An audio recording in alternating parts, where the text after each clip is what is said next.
Krishna. So I welcome all of you for our daily Bhagavad Gita discussion. So yesterday we discussed about a very important and the ABCD of Bhagavad Gita, which was that we are, as a Krishna is telling to Arjuna, through Arjuna he's telling to everyone of us that we are not this body but the spirit soul. हम ये जो बाहरिक देह है वो नहीं है, हम वास्तविक रूप में क्या है, हम Chinmay Atma hai. We are the spirit soul.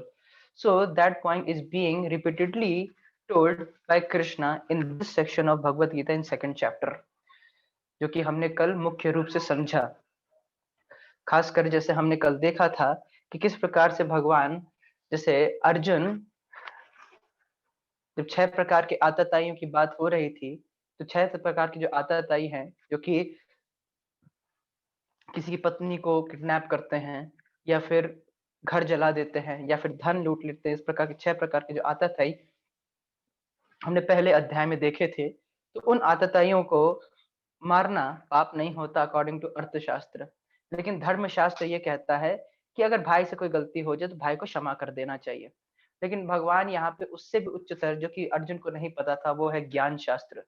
तो ज्ञान शास्त्र के संबंध में वह यहाँ पे बता रहे हैं कि अर्जुन, क्योंकि अर्जुन जो बोल रहे थे वह किस आधार पे बोल रहे थे कि मुझे क्या पसंद है, मेरे रिश्तेदार है, मेरे रिश्तेदारों को दिक्कत होगी, तो वो अपना तथ्य प्रस्तुत कर रहे थे कि उनको क्या पसंद है, उनको क्या नहीं पसंद है. लेकिन वह बिल्कुल इस चीज पे विचार नहीं कर रहे थे कि भगवान की इच्छा क्या है, कृष्ण क्या चाहते हैं, उसके अनुसार वह कार्य नहीं करना चाहते थे.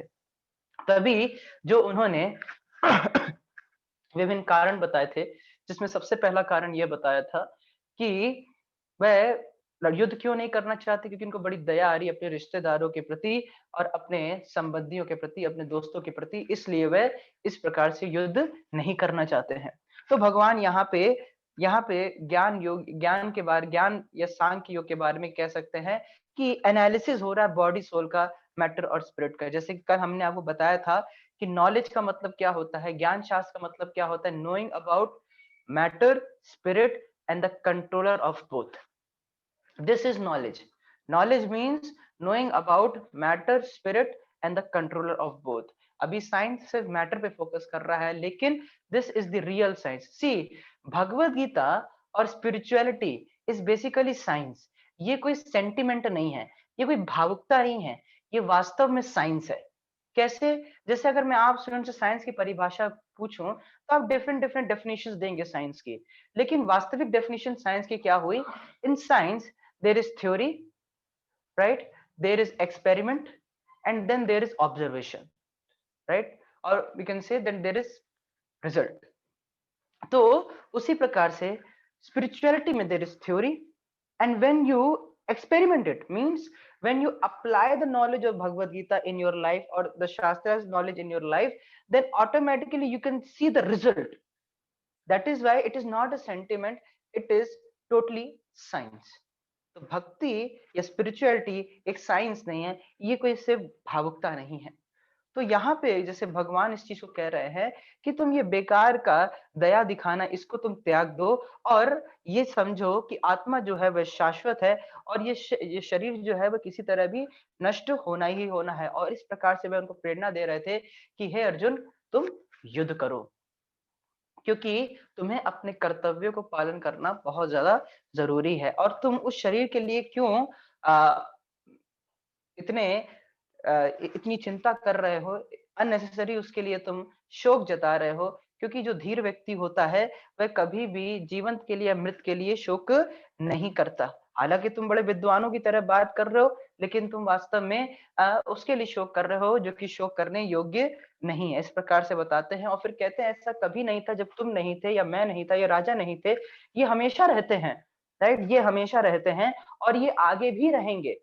तो इस प्रकार से वह संबोधित करते हैं और फिर बताते हैं कि और व्यक्ति जब इस शरीर में भी रहता है, हाँ, जब वह आत्मा इस शरीर में भी रहती है तो एक जीवन काल में ही वो कई बार शरीर परिवर्तित करती है.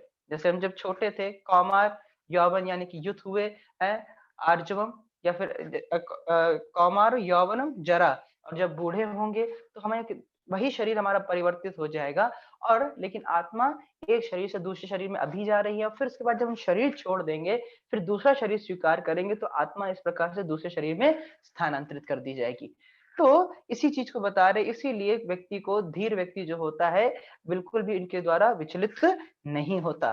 तो अर्जुन कह सकते हैं कि नहीं नहीं, मुझे आप, हालांकि आप बिल्कुल ठीक कह रहे हैं, लेकिन इनके अभी के शरीर से मुझे बहुत ज्यादा आसक्ति है, तो मैं क्या करूं? हाँ, तो भगवान फिर बताते हैं कि तुम सहन करो।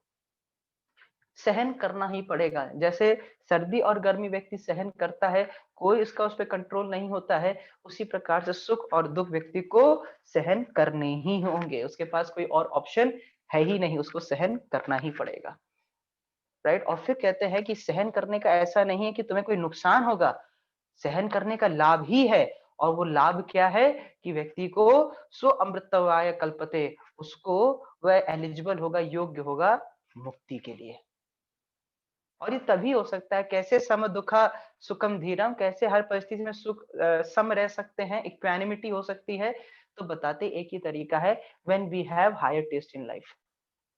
जब हमारे जीवन में हायर टेस्ट होगा, तब हम इनके द्वारा प्रभावित नहीं होंगे। कल हमने यहाँ तक देखा था। अब आगे आगे हम देखने का प्रयास करते हैं। तो यहाँ पे भगवान इस चीज को बताते हैं कि जो वास्तव में आत्मदर्शी होता है या फिर तत्वदर्शी भी होता है, जिसने इन वास्तव में इसको पूरी तरह से कहते हैं रियलाइज कर लिया है, आत्मसात कर लिया है, तो वह कभी भी इनके द्वारा उद्विग्न नहीं होता, मतलब शरीर के नष्ट होने पे उद्विग्न नहीं होता। और इसी प्रकार से वह अपने जीवन को कैरी ऑन करता है। जैसे कि एक उसको उदाहरण समझ सकते हैं कि किसी की लाइफ में किसी के लाइफ में मान लीजिए कोई फैमिली मेंबर जाता है।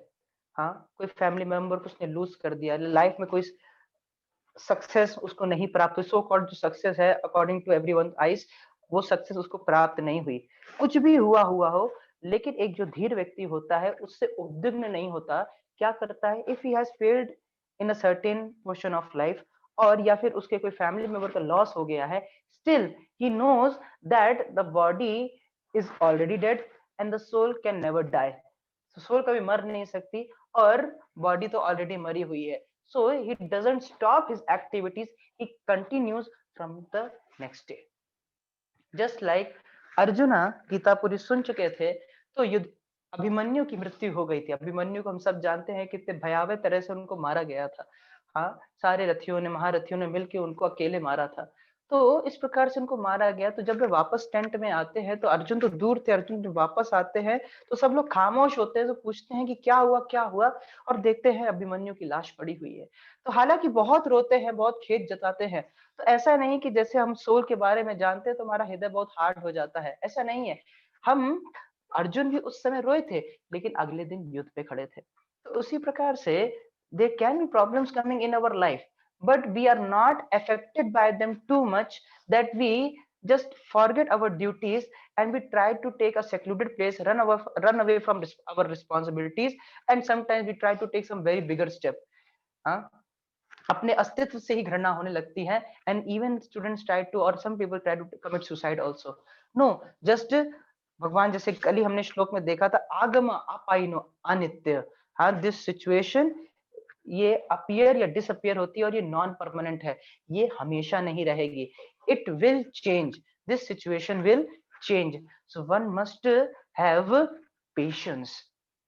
तभी हमको धैर्य बना के रखना चाहिए।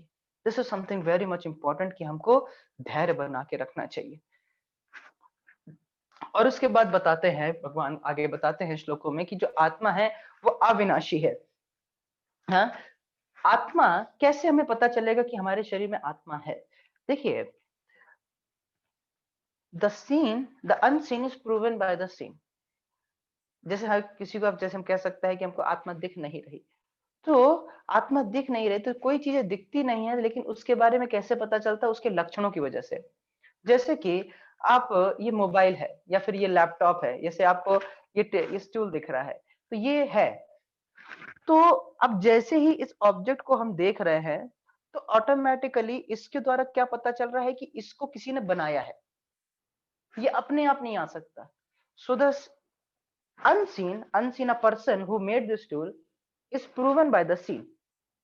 So similarly, our body, we are able to think, we are able to feel, we are able to desire, and all certain changes are happening in ourselves is just because the soul is present. तो उसके लक्षणों के माध्यम से हम इस चीज को समझ सकते हैं, और कोई भी इस आत्मा का नाश नहीं कर सकता। जैसे हमने कल देखा था कि आत्मा किसी प्रकार से परिवर्तित नहीं होती। शरीर 6 प्रकार के परिवर्तनों से जाता है, लेकिन आत्मा का कोई अविनाश नहीं होता। शरीर जो है वो नश्वर है, लेकिन जो आत्मा है, जो शरीर के अंदर है, शरीरिणः मतलब शरीरिणः मतलब शरीर के जिसका जो शरीर के अंदर है, वह शाश्वत है, नित्यस्य युक्तः। हाँ, और आत्मा को कभी इसको किसी प्रकार से नष्ट नहीं किया जाता। तभी अर्जुन से कृष्ण कहते हैं, भगवान श्री कृष्ण कहते हैं कि हे भरत, हे हे अर्जुन, तुम युद्ध करो। और वहां पे श्रील प्रभुपाद जी एक बात बताते हैं कि आत्मा हमारे शरीर में कहाँ पे स्थित है? ये हमारे हृदय के तट पे स्थित है? हृदय में हमारे स्थित है आत्मा। हृदय का ये मतलब है कि उस एरिया में, ऐसा नहीं है कि हृदय जब ट्रांसप्लांट कर देंगे तो आत्मा का भी ट्रांसप्लांट हो जाएगा, ऐसा नहीं। हार्ट ट्रांसप्लांट में आत्मा ट्रांसप्लांट नहीं हो जाती व्यक्ति की। उस कॉर्नर में, उस पोर्शन में, क्योंकि वो मैटर है। जैसे कि इसको एक उदाहरण समझ सकते हैं कि अगर कोई कार है, कार का अगर हम इंजन चेंज कर देते हैं तो ऐसा नहीं कि ड्राइवर को कुछ इफेक्ट होता है, राइट? तो उसी प्रकार से अगर हार्ट ट्रांसप्लांट करना है तो उससे आत्मा को कोई फर्क नहीं पड़ता।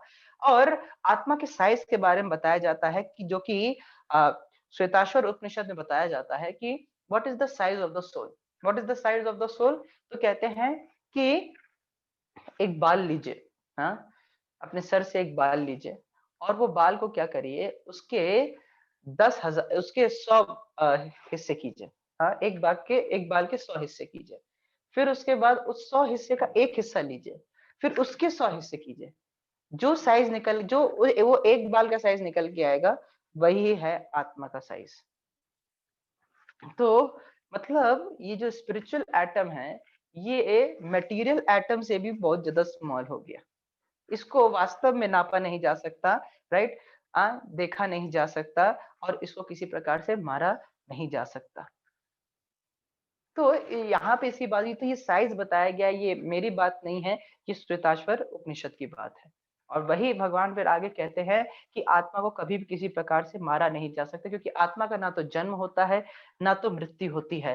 हाँ, और ऐसा कभी नहीं था कि आत्मा नहीं थी, क्योंकि आत्मा पूरी तरह से शाश्वत है, इसका जन्म नहीं होता और सबसे पुरानी है।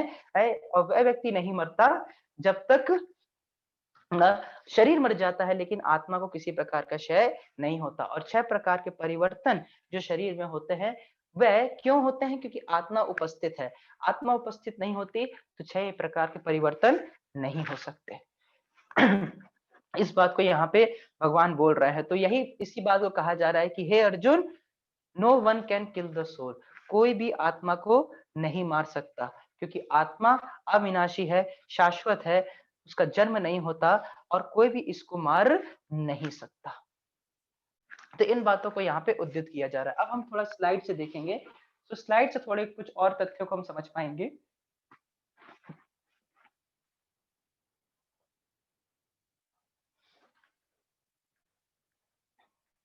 ओके, तो जैसे कि यहाँ पे हमने कल देखा था श्लोकों के माध्यम से जाए, तो इस प्रकार से जैसे शरीर में एक शरीर, छोटे शरीर से बड़े शरीर, बड़े शरीर से फिर और बड़े शरीर, इस प्रकार से शरीर का परिवर्तन, शरीर आत्मा एक शरीर से दूसरे शरीर में जाती, इवन जब उसकी मृत्यु नहीं होती। और ये अब आगे एक श्लोक आता है कि जैसे कि हमने आपको बताया था, देहिनो अस्मिन यथा देहे कौमारम यौवनम जरा तथा देहांत प्राप्ति धीरज तत्र न मुह्यति। तो जिस प्रकार से कोई व्यक्ति, जैसे आत्मा जो होती है, वह क्या करती है, एक शरीर से दूसरे शरीर में जाती है, दूसरे शरीर से तीसरे शरीर में जाती है इसी जीवन काल में ही, बचपन से युद्ध, युद्ध से बुढ़ापा, बुढ़ापे से फिर अगले शरीर में जब मृत्यु हो जाती है, अगले शरीर को स्वीकार करती है। तो उसका उदाहरण यहाँ पे भगवान दे रहे हैं कि आत्मा का एक शरीर से दूसरे शरीर में जाना किस प्रकार से है, जिस प्रकार से व्यक्ति कपड़े बदलता है। तो ये बड़ा ही फेमस श्लोक है, वासांसि जीर्णानि यथा विहाय नवानि गृह्णाति नरोपराणि तथा शरीराणि विहाय जीर्णानि अन्यानि संयानि नवानि देहि, संयाति नवानि देहि। तो क्या बताते हैं कि वासांसि जीर्णानि यथा विहाय।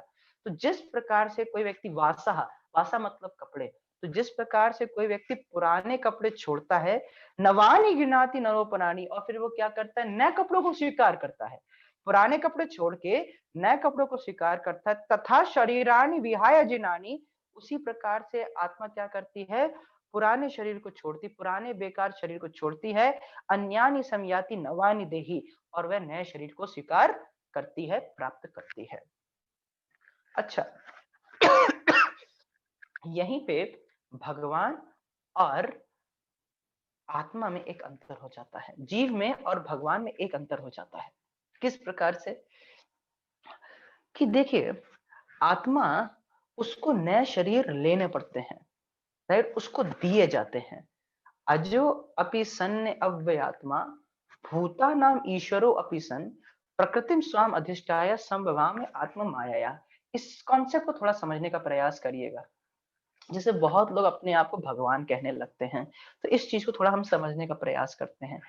जैसे कि हाँ, आत्मा भी अज है, उसका जन्म नहीं होता, भगवान का भी जन्म नहीं होता, राइट, जीव का जन्म नहीं होता, भगवान का भी जन्म नहीं।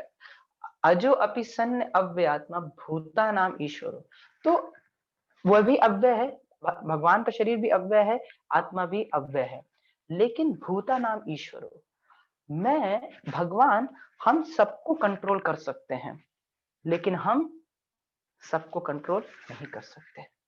हम अपने बारे में ही पूरा नहीं जानते, फिर उसके बाद अन्य को कंट्रोल करने की कोई बात ही नहीं होती। तो भूता नाम ईश्वरो, ईश्वरो मीन्स कंट्रोलर, भूता नाम मीन्स लिविंग एंटिटीज। तो सभी जीवों के वह नियंत्रक हैं, कौन, भगवान। लेकिन जीव जो है, आत्मा जो है, वह दूसरे को नियंत्रित नहीं कर सकती। तो यहाँ पे एक भेद आ जाता है। तो जैसे जो लोग कहते हैं हम भगवान हैं, तो उनसे यही कह दीजिए कि कृपया करके अपना जन्म मृत्यु बुढ़ापा बीमारी है, इसी को नियंत्रित कर लीजिए, या फिर जो आपके नाखून बढ़ रहे हैं इन्हीं को रोक के दिखा दीजिए, हाँ, या फिर जो आपके बाल बढ़ रहे हैं इसको रोक के दिखा दीजिए। हाँ, तो जैसे बहुत लोग अपने आप को क्लेम करते हैं, नहीं नहीं मैं भगवान हूँ, मैं भगवान हूँ। हाँ, तो उनसे यही कह दीजिए कि आप कहते हैं आप भगवान हैं, लेकिन जब आपके दांत में दर्द होता है तो आप किसी डॉक्टर के पास जाते हैं। तो वही बात है, ये चीज समझने वाली बात है कि जब दांत में दर्द हो रहा है, वैसे कह रहा है मैं भगवान हूँ, और लेकिन जब दांत में दर्द होता है तो वह डॉक्टर को अप्रोच करता है। तो उसी प्रकार से ये चीज समझनी चाहिए कि हम कंट्रोलर्स नहीं हैं। और भगवान में और जीव में एक और भेद उदाहरण से समझाया जाता है कि जैसे कि जेल में कोई व्यक्ति फेंका जाता है, उसको वो चाहे ना चाहे उसको जेल जाना पड़ेगा, क्योंकि उसने गलत कार्य किए हैं। लेकिन प्रेसिडेंट जो होता है या प्राइम मिनिस्टर जो होता है, वह अपनी मर्जी से उसके जेल के अंदर आता है। अगर देखा जाए तो एक कैदी जो होता है, उसके भी चारों ओर क्या है, एक कैदी के चारों ओर भी अगर देखा जाए तो सरकारी गाड़ी है, सरकारी पुलिस लोग हैं, हाँ, सरकारी वस्त्र भी हैं उसके, और वह सरकारी जगह पे जा रहा है। और अगर आप किसी प्राइम मिनिस्टर, प्रेसिडेंट को देखें, तो उसकी भी गाड़ी सरकारी है, लोग चारों भी सरकारी हैं, हाँ, और फिर वो जा भी रहा है, वो भी जेल जा रहा है, सरकारी जगह जा रहा है। लेकिन हालांकि दोनों लग रहे हैं, एक ही स्थान पे जा रहे हैं, लेकिन दोनों का आने का तरीका अलग अलग है। भगवान अपनी इच्छा से इस भौतिक जगत में आते हैं, और जीव बार बार ये शरीर क्यों बदलता है, बार बार ये शरीर क्यों धारण करता है, क्योंकि उसकी अपूर्ण इच्छाएं होती हैं। अपूर्ण इच्छाओं की वजह से व्यक्ति को बार बार ये शरीर बदलना पड़ता है। तभी भगवत गीता, भागवत पढ़ने से हमारी इच्छाओं का शुद्धिकरण होता है। जैसे मैं जब आप सब स्टूडेंट्स के क्वेश्चंस को देख रहा था, तो बार बार यही प्रश्न आ रहा था कि भगवत गीता का हमारे जीवन में क्या यूज हो रहा है, राइट। तो हालांकि बहुत सारे यूजेस हैं, लेकिन जो सबसे ज्यादा प्रोमिनेंट यूज है, वह यूज क्या है कि हम लोग एक चीज को देख सकते हैं कि हमारी इच्छाओं के शुद्धिकरण होता है, कि अब हम किस प्रकार से सोचें, किस प्रकार से कार्य करें, किस तरह के विचार हमारे मन में होने चाहिए, हर वस्तु को हम किस प्रकार से देखें। इन विचारों का शुद्धिकरण होने लगता है जब हम भगवत गीता के संपर्क में आते हैं। अथवा ये नहीं हो सकता, वरना जैसा हम दूसरों के साथ संग कर रहे हैं, जैसे हमारे दोस्त हैं, जैसे वो इच्छाएँ कर रहे हैं, वैसी हम इच्छा करते हैं, क्योंकि संग का मतलब ही होता है इच्छाओं का आदान-प्रदान। लेकिन जब हम भगवत गीता या भक्तों के संपर्क में आते हैं, भगवान के संपर्क में आते हैं, तो इच्छाओं का परिवर्तन होने लगता है। भागवत में एक श्लोक है, पिबन्ति ये भागवत आत्मना सताम कथामृतम श्रवण पुतेषु संभृतम पुनन्ति ते विषया विदूषिताशयम् व्रजन्ति तत् चरणा सरोरुहन्ति कम्। तो जब कोई श्रीमद् भागवतम या भगवत गीता भगवान के उपदेशों को कानों के माध्यम से पीता है, यानी कि सुनता है, कानों के माध्यम से जब कोई श्रीमद् भगवत गीता भगवान के उपदेशों को सुनता है, तो दो चीजें होती हैं। क्या? पुनन्ति ते विषया विदूषिता आशयम, जो दूषित आशय है। दूषित आशय मतलब जो भोग करने की इच्छा है, भगवान से अलग एंजॉय करने की इच्छा है, भगवान को अपने जीवन केंद्र न बनाने की इच्छा जो है, अपने आप को सेंटर में रखने की इच्छा जो है, अपने आप को एंजॉय करने की जो इच्छा है, मेरी इच्छाओं की पूर्ति पहले होनी चाहिए, ये सब जो दूषित आशय है, इनका पुनन्ति, हाँ, क्या होता है, इनका शुद्धिकरण होता है, ये प्यूरिफाई होती है। ये दूषित आशय जो होती हैं पूरी तरह से प्यूरिफाई हो जाती हैं। और क्योंकि हमारे जो थॉट्स होते हैं, our thoughts leads to our words leads to our actions leads to our habits leads to our character and our character leads to our destiny. तो इस प्रकार से पूरा एक क्रम होता है। So everything starts with a thought. तो हमारे विचार किस प्रकार से हैं, उस प्रकार से हमारा भाग्य निश्चित होता है। तो सब कुछ किससे शुरू हो रहा है? विचारों से। और ये विचार कैसे बनते हैं? तो ये बनते हैं संग से, क्योंकि संग से इच्छाओं का आदान-प्रदान होता है। You are whom you associate with। आप किनका संग करते हैं, उससे आपकी पहचान होती है। तो उसी प्रकार से जब हम भगवत गीता या भागवत या भगवान के भक्तों के साथ संग करते हैं, तो हमारे इच्छाओं का शुद्धिकरण होता है। और सेकंड उसका फायदा क्या है, जब हम भगवत गीता भागवत को सुनते हैं तो क्या बताते हैं? व्रजंती तक चरना सरोरुहन्ति कम। हम भगवान के चरणों में, भगवान के धाम में प्रवेश कर जाते हैं, जहां पे जो ऐसे धाम में जो कि सच्चिदानंद है, जो कि आनंद घन है, जहां पे आनंद ही आनंद है। हमारे जीवन में क्या होता है, कभी थोड़ा सुख आता है, कभी थोड़ा दुख आता है। जैसे जब एग्जाम हो जाते हैं तो बड़े खुश हो जाते हैं, हाँ, फिर जब छुट्टियां हो जाती है बहुत खुश हो, कॉलेज खुल जाते हैं फिर दुख होने लगता है, ओहो फिर से कॉलेज खुल गए। तो इस प्रकार से ये चीजें होती हैं। तो कभी दुख है, कभी सुख है, लेकिन भगवान का जो धाम है, चिन्मय धाम जो है, वह शाश्वत है। वहां पे सिर्फ और सिर्फ सुख ही सुख है। यहाँ पे कुछ भी कर लीजिए, दुख ही प्राप्त होगा। कितना भी हम प्रयास कर ले, इस जगत का सार ही है दुख। लेकिन अब ये बात तो सही है कि यहाँ पे दुख है, लेकिन जैसे कि जिस प्रकार, तो भगवत गीता के माध्यम से हमें क्या पता चल रहा है, how to live in this world, being in this world we have to learn the art to live. So what is that art to live? जैसे कि एक उदाहरण समझ सकते हैं कि हमें पता है मानसून सीजन आने वाला, बारिश तो होगी होगी, तो हम क्या करते हैं, हम छतरी ले लेते हैं। तो उसी प्रकार से हाँ, लाइफ में प्रॉब्लम्स हैं, लेकिन भगवत गीता के माध्यम से हमको एक छतरी मिल जाती है कि कैसे उनको टैकल करना है। We can be in this world but not of this world. आप इस जगत में होंगे, लेकिन इस जगत के नहीं होंगे, right? So you will be working in a very detached manner.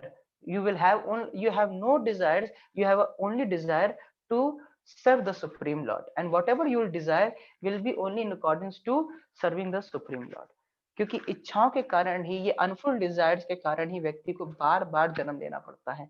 जैसे किसी को बहुत मीट खाने की इच्छा है, तो बहुत मीट खाने की उसकी इच्छा है, तो उसको, अब क्योंकि ये शरीर जो मानव शरीर है, ये मीट खाने के लिए नहीं बना है, तो इसमें मीट का ठीक तरह से प्रयोग नहीं हो सकता। तो भगवान उस पर कृपा करने के लिए क्या करते हैं, उसको फिर मीट नहीं खाने की व्यवस्था करते, उसको क्या करते हैं, उसको फिर दे देते हैं कि तुम एक कोई जानवर का शरीर ले लो जो कि बहुत मीट खाता है, लायन का शरीर ले लो, किसी ऐसे जानवर का शरीर ले लो जो कि बहुत मीट खाता है। तो इस प्रकार से फिर उसको दूसरा देह प्राप्त हो जाता है। तो यहाँ पे इसी बात को बताया गया है कि व्यक्ति एक शरीर से दूसरे शरीर, जिस प्रकार से पुराने कपड़े छोड़ता है, नए कपड़े पहनता है, उसी प्रकार से व्यक्ति, वैसे उसी प्रकार से आत्मा शरीरों को परिवर्तित, शरीर को नए शरीर को स्वीकार करती है। और इस पे रोक लगाना ही ये हमारा एक, बहुत सारे लक्ष्यों में एक लक्ष्य है। क्योंकि बार बार व्यक्ति इस जन्म मृत्यु चक्कर के व्यूह में आता रहता है। और क्या तरीका है, तो भगवान गीता में सीधा सीधा बता देते हैं इस चीज को। जन्म कर्म च मे दिव्यम एवं यो वेति तत्वतः त्यक्त्वा देहम पुनर्जन्मा नैति मामिति सो अर्जुना। तो कहते हैं कि जो मेरे जन्म और कर्म की दिव्यता को तत्व से समझ जाता है, वो भी एक तत्वदर्शी से, मतलब एक प्रमाणिक गुरु आचार्य से मेरे जन्म और कर्मों को समझ जाता है, तो तत्वदर्शी उससे समझ जाता है, तो जैसे ही वो शरीर छोड़ता है, तो वह शरीर छोड़ने के बाद मेरे धाम को प्राप्त होता है, इस जगत में दोबारा नहीं आता। तो जब इस जगत में जन्म नहीं होगा तो मृत्यु नहीं होगी, जन्म नहीं होगा तो बुढ़ापा नहीं होगा, जन्म नहीं होगा तो बीमारियां नहीं आएंगी। वरना बुढ़ापा, बीमारी, जन्म और मृत्यु ये ऐसी चीजें हैं, कोई चाहता नहीं, कोई रोक नहीं सकता, लेकिन ये सबके साथ होगा। तो ये हमारी वास्तविक समस्याएं हैं। तो इसमें रोक लगाने का हमें प्रयास करना चाहिए। तो इस बात को यहाँ पे बताया गया है। तो जिस प्रकार से व्यक्ति कपड़े बदलता है, तो उस प्रकार से यहाँ पे आत्मा शरीर बदलती है। So this point was something very important. Okay, अब पास्ट लाइफ, अब जैसे कि इस बात को समझने के लिए कि हाँ, पिछले शरीर से हमारा एक पिछला, बहुत लोग कहते हैं आई डोंट बिलीव हाँ कि पिछला जन्म जैसा भी कोई चीज होता है। मैं तो ये समझता हूँ या ये समझती हूँ कि यही लाइफ सब कुछ है, हमारा कोई पास्ट लाइफ नहीं था। हाँ, तो उनसे एक प्रश्न किया जा सकता है कि आप कहते हैं आपका कोई पास्ट लाइफ नहीं था, तो आप मुझे फिर एक बात बताइए कि आपकी बुद्धि और मेरी बुद्धि में अंतर क्यों है, या फिर आपके माता पिता में या मेरे माता पिता में क्यों अंतर है? क्या आपने अपने माता पिता चुने? नहीं चुने, आपको दिए गए। आपने अपनी बुद्धि चुनी? नहीं चुनी, आपको दी गई। आपने अपना फेस कट आप कैसे दिखेंगे, आपने नहीं चुना, आपको दिया गया। तो इसका आधार क्या है? What is the basis of all this things? किस आधार पे आपको इस प्रकार का देह प्राप्त हुआ है? कोई तो आधार होना चाहिए ना, कि एक रैंडम क्लिक है कि जैसे मान लीजिए कोई स्टूडेंट है इसमें जिसका नाम मान लीजिए अभिषेक है, तो अभिषेक का शरीर ऐसा है, किस आधार पे? क्या ऐसे दे दिया गया उसको? कॉलेज में भी हम एंटर करते हैं एक सर्टेन क्वालिफिकेशन से, तो उसी प्रकार से इस प्रकार का देह मिला है, क्या इसका कोई प्रीवियस क्राइटेरिया नहीं होगा? राइट? तो चूज तो हो रहा है, तो कौन चूज कर रहा है और किस बेसिस पे? तो यही पे इस बात, क्योंकि कोई अमीर होता है, कोई गरीब होता है, कोई बहुत स्मार्ट लुकिंग होता है, बहुत अगली होता है, कोई इलिटरेट होता है, कोई बहुत ही क्या कहते हैं, कोई मतलब बहुत ही गरीब परिवार में पैदा होता है, कोई एकदम सिल्वर स्पून लेके पैदा होता है। राइट? तो इस प्रकार से ये अंतर क्यों है, किस आधार पे हो रहा है? Is God being partial? No, because we have a previous life, just like doctor sir Ian Stevenson, ये इन्होंने बहुत सारी रिसर्चेस की हैं, किस पे? री इनकारनेशन पे। री इनकारनेशन का मतलब है कि व्यक्ति पुनर्जन्म होना। हाँ, जहां पे लोगों को अपने पिछले लाइफ की मेमोरीज याद आ गई हैं। जैसे कि यहाँ पे इन्होंने लगभग लगभग 2000 से ज्यादा केसेस देखे हैं, जहां पे लोगों को अपनी प्रीवियस लाइफ याद आई। जैसे कि यहाँ पे एक कैरेक्टर, ये बहुत सारी बुक्स हैं जो कि कहते हैं मोर देन 100 बुक्स प्रूविंग री incarnation today. there are so many books which tells about that there are so many reincarnations। जैसे कि रीइंकारनेशन को एक और चीज से देख सकते हैं, जैसे कुछ लोगों को फोबिया होता है। हाँ, पानी से डरते हैं। हाँ, पानी से बहुत ज्यादा डरते हैं। कुछ बच्चे होते हैं पानी में एकदम गोते लगाएंगे, उनको किसी प्रकार की दिक्कत नहीं होती, लेकिन कुछ बच्चे पानी को देखते ही बड़ा डर जाते हैं। इसका कारण क्या हो सकता है? इसका कारण, एक कारण बताया जाता है कि हो सकता है कि पिछले जन्म में उन्होंने अपना जीवन कैसे अंत किया? पानी में डूब के। तो क्योंकि पानी में डूब के उन्होंने अपना जीवन खत्म किया, इसलिए इनको इस जन्म में पानी से भय हो रहा है। ये इयान स्टीवनसन की बात, ये कोई छोटे मोटे स्कॉलर नहीं है। सिमिलरली हो सकता है किसी को, जैसे किसी को नुकीली चीजों का फोबिया होता है, या फिर किसी को ऊंची हाइट पे जाकर उसको बड़ा डर लगता है। तो जैसे किसी को नुकीली चीज का फोबिया होता है, उसको डर होता है नुकीली चीजों का, तो वो क्यों होता है? क्योंकि कहीं ना कहीं पिछले जन्म में उसके साथ क्या हुआ होगा कि पीठ पे उसके खंजर भोंका गया होगा, पीठ पे उसको मारा गया होगा।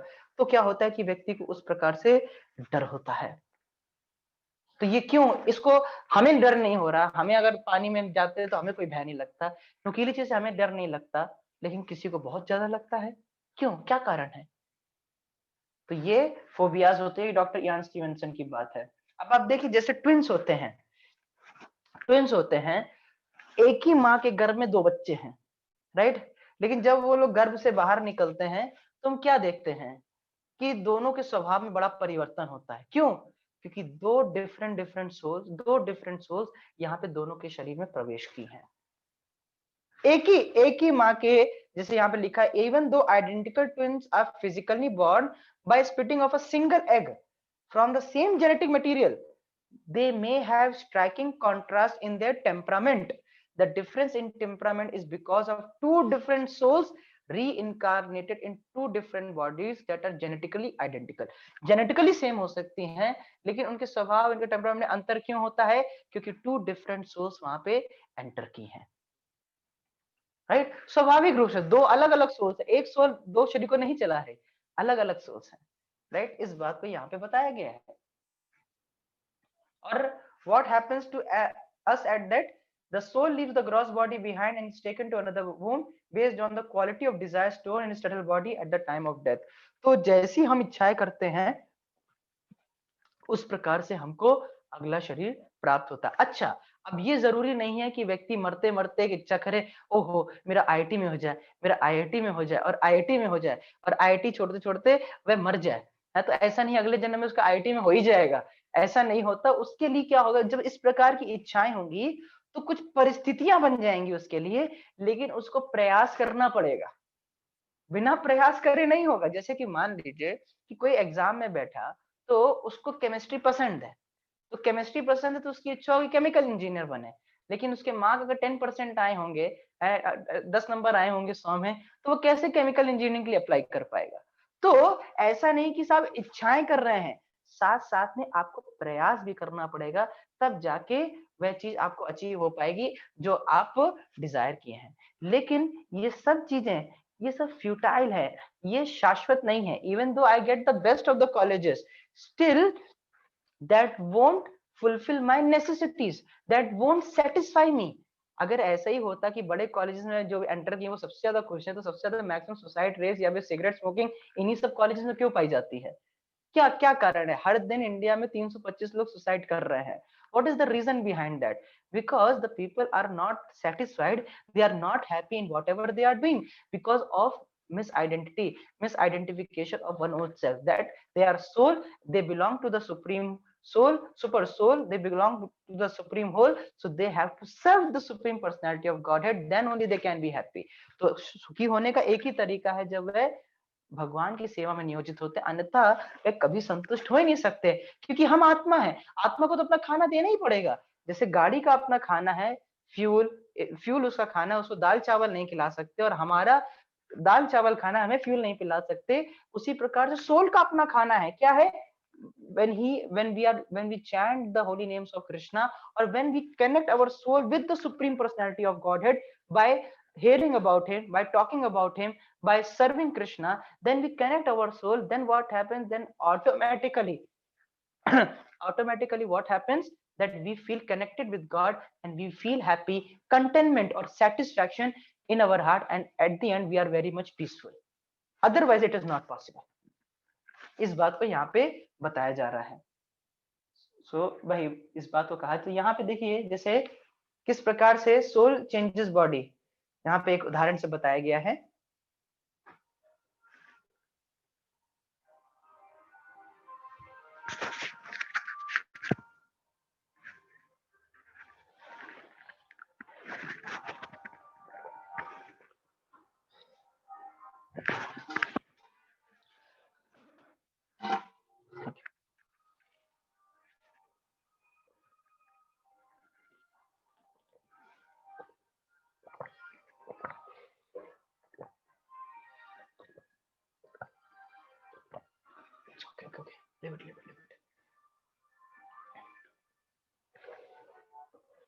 तो जैसे आप देख रहे हैं कि बेस्ड ऑन डिजायर्स व्यक्ति एक शरीर से दूसरे शरीर में परिवर्तित होता है। जैसे कि अगर आप भगवत गीता में ही देखेंगे, इफ आई बिलीव, अगर आप भगवत गीता में देखेंगे जो हमारा नया एडिशन है, इवन पुराने एडिशन में भी उसमें फोटोज हैं। तो फोटोज में भी एक फोटो दिखाई जाती है कि व्यक्ति जिस प्रकार से इच्छा करता है, जैसे कि आप अगर आपको ये फोटो दिख रही हो, जैसे इस फोटो में देख सकते हैं कि कोई व्यक्ति बहुत मीट खाता है।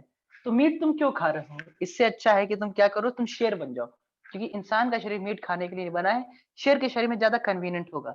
कोई व्यक्ति, कुछ लोग कहते हैं कुछ भी खाओ, ऐसा भी हम भेदभाव नहीं करते, हम कुछ भी खाते हैं।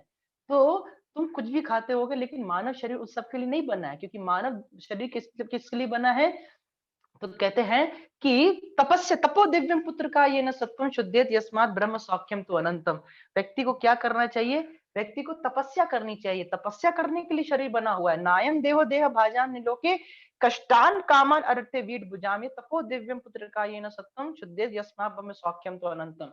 और जब व्यक्ति तपस्या करता है, भगवान की सेवा के लिए प्रयास करता है, तो उसको अनंत सुख की प्राप्ति होती है।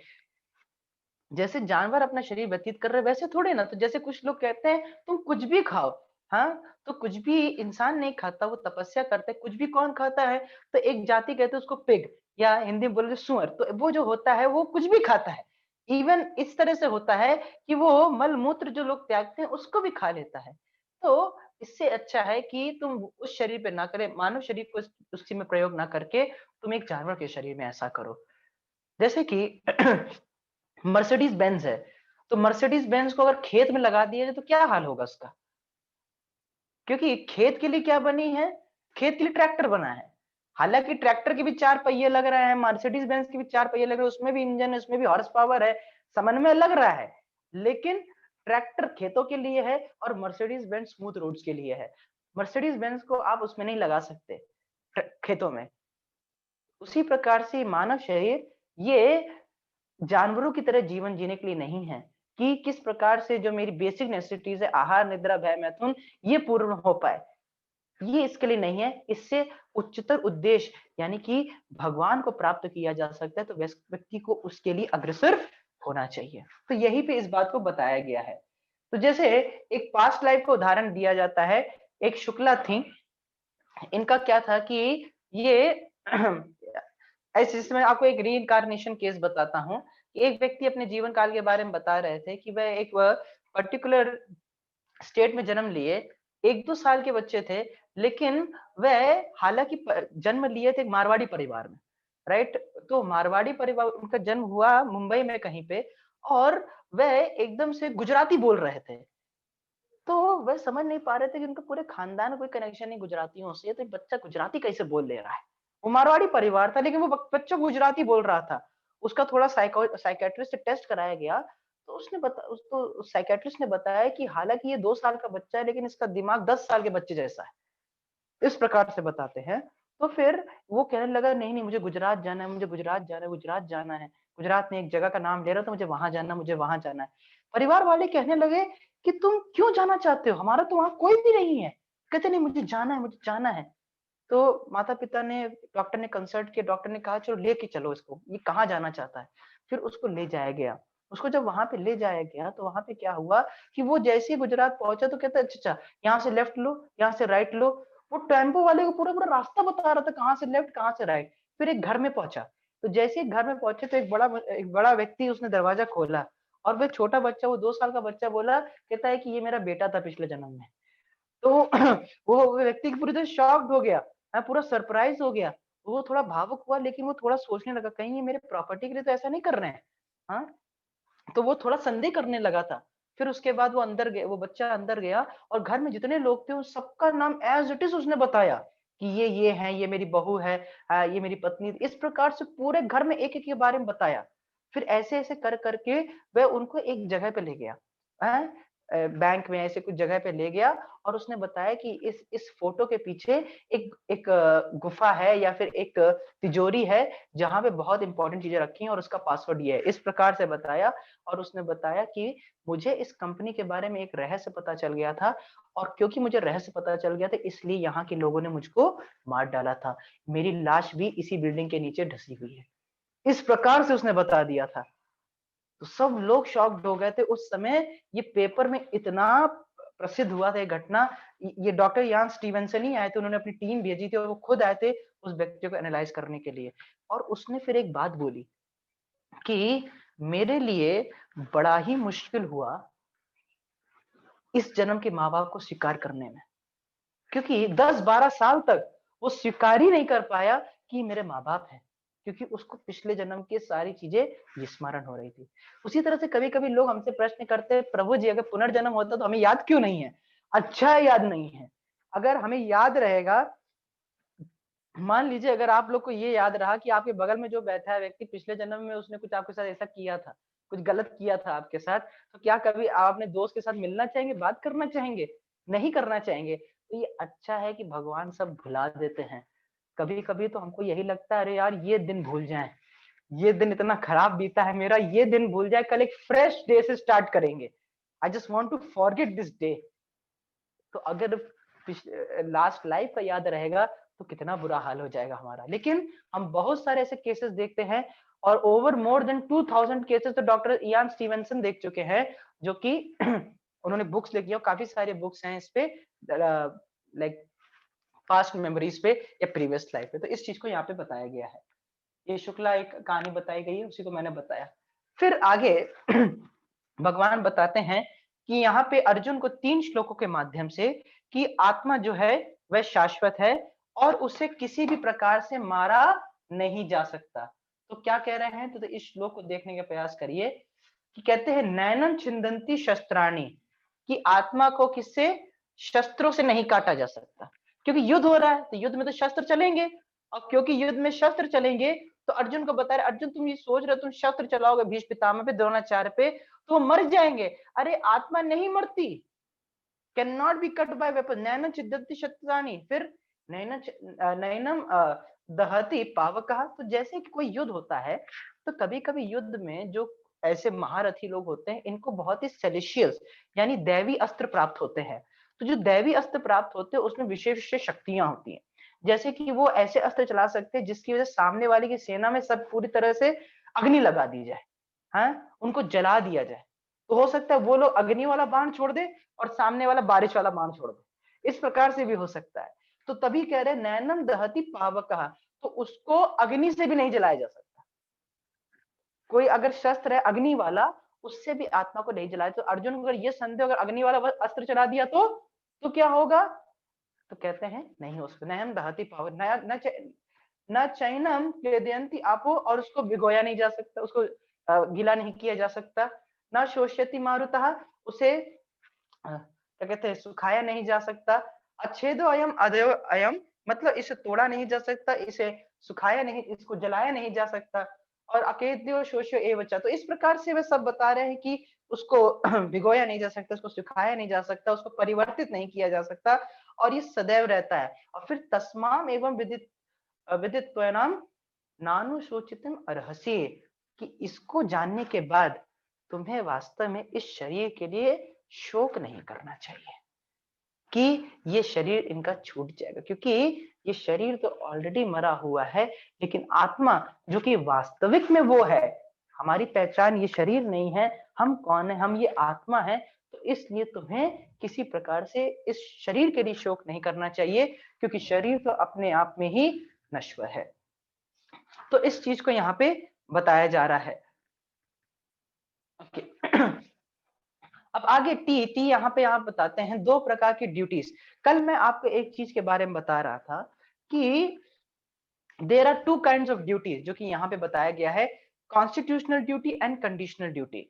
तो कॉन्स्टिट्यूशनल कंडीशनल ड्यूटी के बारे में हमने आपको बताया था कि एक कर्तव्य कंडीशनल यानी कि हम जिनके, जैसे हमारे माता पिता है, हमारे दोस्त हैं, रिश्तेदार है, परिवार है, हाँ, अगर हम जॉब कर रहे हैं, पढ़ाई कर रहे हैं, तो उनको लेके एक हमारा कर्तव्य है, तो उसको करना, उन कर्तव्य को ठीक से पालन करना। और है कि कॉन्स्टिट्यूशनल ड्यूटी, हम आत्मा है, कॉन्स्टिट्यूशनल मतलब हमारी ओरिजिनल ड्यूटी, वास्तविक ड्यूटी, कि हम क्या है, हम भगवान के नित्य दास हैं। तो एक भगवान के लिए हमारा कर्तव्य बनता है।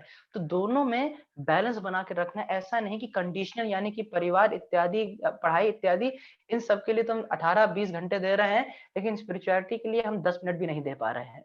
तो ऐसा नहीं, तीनों में दोनों में बैलेंस बना के रखना चाहिए। अपने दिन को 8-8-8 में विभाजित करना चाहिए। 24 घंटे हैं दिन में, तो 24 घंटे में 8 घंटे क्या 6 घंटे से 6 से 7 घंटा हमारा रेस्ट करना, और 2 से 1 से 2 घंटा हमारा जो हमारे रेगुलर कार्य, नहाना इत्यादि, खाना इत्यादि, ये सब मिला के 8 घंटे ऐसे करने चाहिए फिर हमको। फिर 8 घंटा अच्छी तरह से पढ़ाई या जो भी हम जॉब कर रहे हैं वो करना चाहिए, और 8 घंटा हमें स्पिरिचुअल प्रैक्टिसेस को देना चाहिए। जब इस प्रकार से हम अपने डे को विभाजित करते हैं, तब हम अपने डे को प्रॉपर्ली यूटिलाइज कर पा रहे हैं। और फिर हमें कुछ छोड़ने की जरूरत नहीं। जैसे बहुत लोग मेरे से प्रश्न कर रहे थे कि क्या परिवार को छोड़ना पड़ेगा? कुछ नहीं छोड़ना पड़ेगा। कृष्ण को केंद्र में रख के सारे कार्य करने होंगे, राइट? जैसे आप खाएंगे तो है ही, तो भगवान को भोग लगाइए और घर वालों को खिलाइए। हाँ, घर पे रहेंगे ही, लेकिन घर में भगवान का एक छोटा सा मंदिर हो, जहाँ पे सब लोग, पूरा परिवार सुबह उठ के भगवान के नाम का जप करता हो, पूजा करता हो। और आप अपने जो कर्तव्य कर रहे हैं, ड्यूटीज जो कर रहे हैं, जैसे जॉब कर रहे हैं, बिजनेस कर रहे हैं या पढ़ाई कर रहे हैं, उसके रिजल्ट्स जो हैं वो भगवान को अर्पित करिए। तो इस प्रकार से जब आप करते हैं, तो अपनी कंडीशनल और कॉन्स्टिट्यूशनल ड्यूटी में बहुत अच्छी तरह से बैलेंस बना पाते हैं। जैसे 2 पटरियां हैं, दोनों पे ट्रेन अच्छी तरह से चलती है। तो you have to do your conditional duty as well as your constitutional duty. And the point which is being mentioned over here, that we all belong to the सनातन धर्म। सनातन धर्म, धर्म का मतलब होता है उस वस्तु का वो गुण जो कि उससे अलग नहीं किया जा सकता। धर्म का मतलब ये नहीं सिख, ईसाई, हिंदू, मुस्लिम। देखिए, जैसे हिंदू हिंदू बोलते हैं, तो ये हिंदू शब्द कहाँ से आया? सिंधु नदी के जो इस तरफ रहते थे, जिसको हम पाकिस्तान कहते हैं, सिंधु नदी के इस तरफ जो लोग रहते थे, वो सिंधु सिंधु नहीं बोलते थे, वो हिंदू हिंदू बोलते थे। तो सिंधु नदी के इस तरफ क्या हो गया? हिंदुस्तान हो गया। और लोग फिर अपने आप को हिंदू से अपने आप को आइडेंटिफाई करने लगे। लेकिन हम लोग, अब जैसे हम बात करें, तो अगर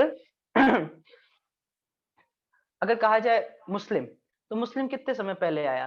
कुछ 1300 साल पहले। अगर हम बात करें क्रिश्चियनिटी की, तो कितने साल पहले आया? तो कहते हैं 2000 साल पहले। बुद्धिज्म कब आया? 2500 साल पहले आया।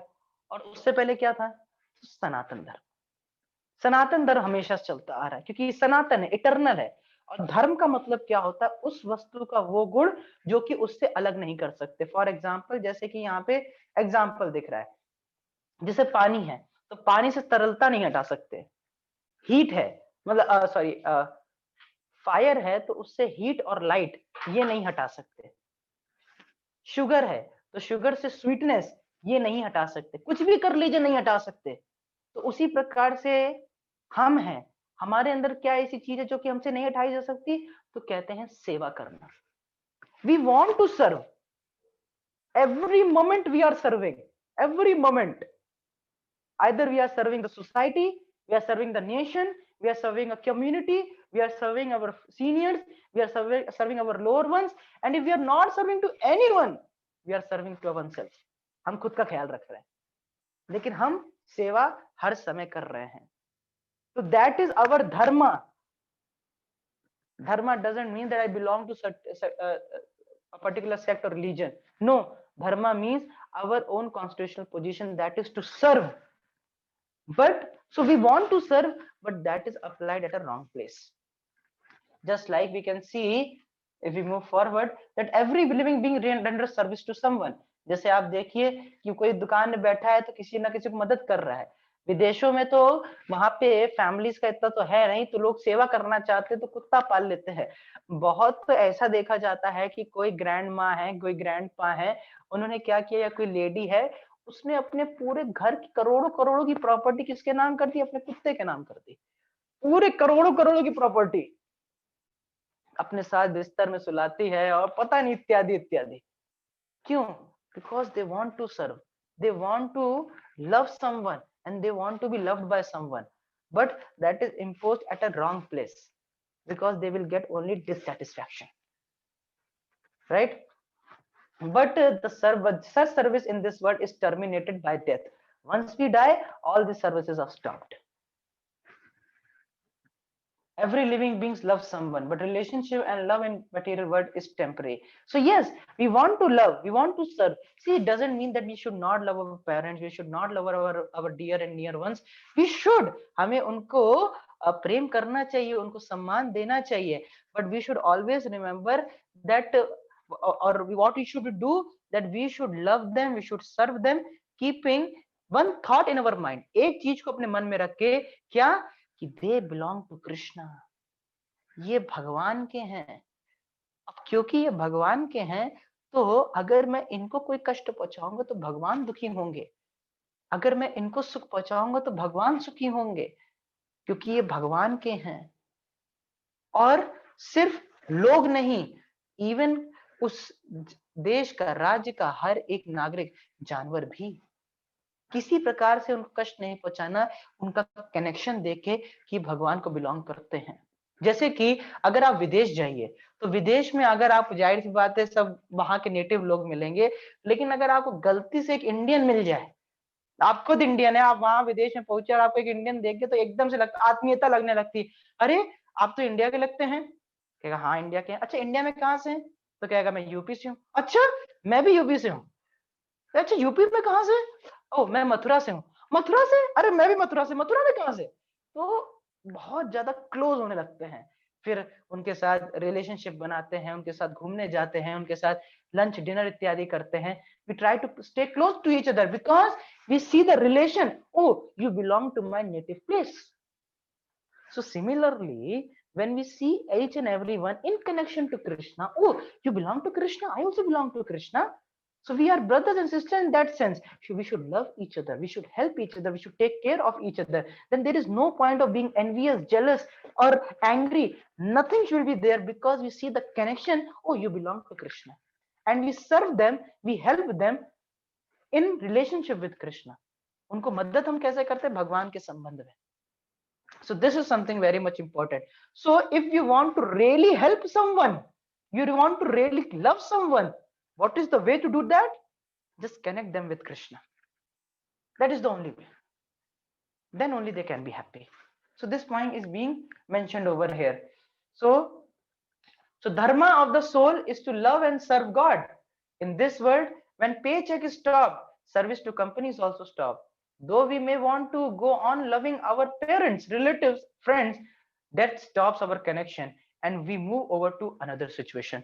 तो हाँ, जो मृत्यु हो जाती है तो इन सब का अंत हो जाता है, लेकिन अगर हम किसी व्यक्ति को कृष्ण से जोड़ते, एक उदाहरण समझ सकते हैं आप, जैसे कि मान लीजिए एक रास्ते में एक बच्चा है, वो रो रहा है क्योंकि उसके माता पिता खो गए और वो रो रहा है। तो आप मान लीजिए वहां पे जाते हैं और आप क्या देखते हैं कि एक व्यक्ति आया और उसने क्या किया, थोड़ा बच्चे को ऐसे गोद में उठा, थोड़ा खिलाया, बच्चा कुछ देर चुप हुआ लेकिन उसको वहीं रख दिया, बच्चा फिर से रोने लगा। फिर एक दूसरा व्यक्ति आया, उसने क्या किया, उसने बच्चे को गोद में उठाया, उसको एक चॉकलेट दी, और जब चॉकलेट दी तो उसने चॉकलेट खाई, थोड़ी देर खाया, बच्चे को वहीं रख दिया, चॉकलेट खत्म हुई, फिर से रोने लगा। फिर तीसरा व्यक्ति आया, उसने पूछा बेटा तुम कहाँ रहते हो? तो उसने बताया अंकल मैं यहाँ रहता हूँ, मेरे माता पिता वहां के रहने वाले, मैं खो गया हूँ। तो वो क्या करता है, बच्चे को उठाता है और जाके माता पिता के पास छोड़ के आता है। तो अब यहाँ पे प्रश्न बनता है, किसने सबसे अच्छी सेवा की, किसने सबसे अच्छा ख्याल रखा बच्चे का? पहला जिसने उठाया, थोड़ा खिलाया, दूसरे ने थोड़ा चॉकलेट पिलाई, चॉकलेट खिलाई, और तीसरा जिसने घर छोड़ दिया। तो जाहिर सी बात सेंसिबल व्यक्ति क्या उत्तर देगा? तीसरा, जिसने घर छोड़ दिया। क्योंकि उसने बच्चे को माता पिता से जोड़ दिया, तो माता पिता आगे ख्याल रख लेंगे। तो उसी प्रकार से हम सभी का कर्तव्य ये बनता है कि we connect everyone with the supreme personality of Godhead. And how can we connect them? By telling about this knowledge that you are soul, you belong to the supreme personality of godhead, and you must chant his holy name. Hare Krishna Krishna Krishna Hare Hare, Hare Ram Ram Ram Hare Hare. You chant the holy names of Krishna, and then automatically he'll be connected. So even though his body may end, but next life he'll get an opportunity to come close to Krishna. It may take millions of lifetimes to go back home, back to Godhead, but next life will be better than the previous one. That is for sure. That is for sure. It will be better. तो हमें इसी बात विश्वास, तो अगर हम वास्तव में किसी मदद करना चाहते हैं, connect him with Krishna somehow, by giving them Krishna Prasad, by bringing them to temple, by giving them darshan of Krishna, by giving them the holy name of Krishna, by telling them about Krishna, somehow connected with Krishna. That is the best thing which you can do for your relatives, for your friends, for your family, or anyone who is connected to you or comes in contact with you. Just try to give him Krishna. That is the point being mentioned over here. So, as it is said, but the God is eternal, and the loving relationship between the two is also eternal. Soul is eternal. That eternal love and service to God is called Sanatan Dharma. So we actually belong to the Supreme Personality of Godhead, and we are केहो माने केहो ना माने सभी तार दास. चैतन्य चेतामृत says कोई माने ना माने सभी आपके दास हैं. हाँ, तो हम भले ना माने लेकिन हम भगवान के ही दास हैं और भगवान की सेवा करके ही हम संतुष्ट हो सकते हैं, इसके अलावा नहीं. क्योंकि सब कुछ जो भी हम जीवन भर कमाएंगे वो एट दी एंड मृत्यु के समय खत्म हो जाएगा, लेकिन जो हमने भगवान के लिए कुछ भी सेवा की, कुछ भी प्रेम किया, वह शाश्वत रूप से विद्यमान रहता है. तो इस बात को यहाँ पे बताया जा रहा है. फिर कहते हैं कि just as a man suffering from amnesia forgets his parents and relative, we have forgotten our love and service to God just because of ignorance. अविद्या के कारण हम भूल गए, और जब हम शास्त्रों को सुनते हैं, खासकर भगवत गीता इत्यादि को सुनते हैं, जब हमको ये समझ में आता है अरे हम तो शरीर नहीं, हम तो आत्मा है, ओके, और मैं भगवान का नित्य दास हूं, then we start doing the activities of the soul, and that love नित्य सिद्ध कृष्ण प्रेम साध्य कबो नोए, श्रवण आदि सिद्ध चित्ते करिए उदय. तो that dormant love for Krishna is already there in us. हाँ, वह प्रेम जो भगवान के लिए है हमारा ऑलरेडी है अंदर, लेकिन क्योंकि वो मिथ्या अहंकार, फॉल्स ईगो, कंट्रोलरशिप मेंटालिटी ऐसी मोटी मोटी थिक लेयर बनी है. जैसे कि कमरे में लाइट है लेकिन इसमें खूब मोटा मोटा कपड़ा चढ़ा दिया जाए, कपड़े बांध दिए जाए, तो हालांकि लाइट जला दूंगा, मैं स्विच ऑन कर दूंगा, लेकिन कोई रोशनी नहीं है क्योंकि कपड़े चढ़े हुए इतने सारे. तो धीरे धीरे एक एक निकालना पड़ेगा, और जब वे निकलेंगे तो धीरे धीरे रोशनी आएगी. तो उसी प्रकार से love is already there but the false ego layer is very thick. So we have to remove that. And how they can be removed? Shravan adi shuddha chitta karayodaya. When we chant the holy name of Krishna, we hear the holy name and the pastimes of Krishna, then slowly what happens? That false ego layer gets removed, and we start loving. That dormant love is awakened. So, and these are being told that certain lives we live, we are spouse centered, family centered, money centered, work centered, possession centered, pleasure centered, friend enemy centered, but these all are finished. Dog centered also, right? But they all are finished. But spiritual happiness comes from servitorship to the Lord, executing one's spiritual swadharma, sanatan dharma, constitutional duty. तो यहाँ पे इसी बात को यहाँ पे बताया जा रहा है. So the point which I want to make over here, that yes, we have to serve the Supreme Lord, and when we serve the Supreme Lord, definitely we will experience a ultimate kind of bliss, and the same bliss we can give to others who will be connected to us. Otherwise there is no way to make us happy, and the people who are connected with us, they can be happy. And we have to understand that we are spirit soul, and the soul which is there, jatas hi dhruvo mutru, and the one who has taken birth is sure to die, but the soul never dies. So hey Arjuna, you should not lament for that. The soul is amazing. Because why it is amazing? Because Krishna tells क्यों amazing है soul. क्योंकि आप देखिए बाल के अग्रभाग का 10,000वां भाग इतनी स्मॉल है, लेकिन किसी भी शरीर में है कितने मल्टीफेरियस टास्क कर सकते हैं. तो soul is amazing. So one has to understand कि आत्मा को कभी मारा नहीं जा सकता, और यही भगवान अर्जुन को कह रहे हैं. तो तभी तुम इनके लिए शोक मत करो और तुम युद्ध करो. So one should perform his duty continuously, understanding that one is the part and parcel of Krishna, and he can be only happy when he connects with Krishna, otherwise there is no way. So thank you all very much. So today we completed this section of Bhagavad Gita, that was from chapter that is from shloka 11 to 30. Tomorrow we will discuss about the Sakam Karma Yoga, and if God willing we will even try to cover Nishkam Karma Yoga. So thank you all very much. Srimad Bhagavad Gita ki jai. Srila Prabhupada ki jai. Nitai Gaur Premanande.